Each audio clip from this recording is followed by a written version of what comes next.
પાર્ટીના ડેડિયાપાડાના ધારાસભ્ય ચૈતર વસાવા કે કોર્ટે જેમને દોષિત જાહેર કર્યા છે, આ બાબતે લઈને ધારાસભ્ય ધવલ પટેલ કે જેમણે પોતાની પ્રતિક્રિયા આપી છે, આવો જોઈએ શું કહ્યું તેમણે।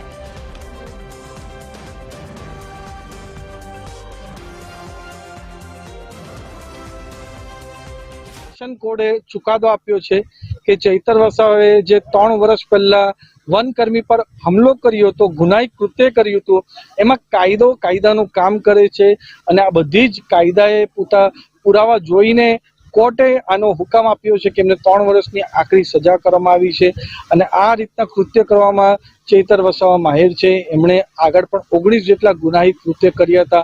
હમણાં તાજેતરમાં પણ એક યુવકને, આદિવાસી યુવકને એમણે ત્યાં ઝાપડો મારી હતી અને આ જ રીતની ગુનાહિત પ્રવૃત્તિ કરે છે। એના લીધે કાયદાએ કાયદાનું કામ કર્યું છે અને કોર્ટે બધા પુરાવા જોઈને એમને આકરી સજા કરી છે। આગામી સમયમાં શું લાગે છે એમને ગુના લાગે બીજા પણ ગુના પર દોષિત ઠેરી શકે છે? આ બધા જે આગળ પણ ગુનાહિત કૃત્ય કર્યા છે એ બધા જ કેસો કોર્ટોમાં ચાલે છે। કોર્ટો પૂરતા જે પુરાવા હોય એ જોઈને જે મેરિટ હશે તો એમાં પણ એમને સજા થશે। જી, આજે સેશન કોર્ટે ચુકાદો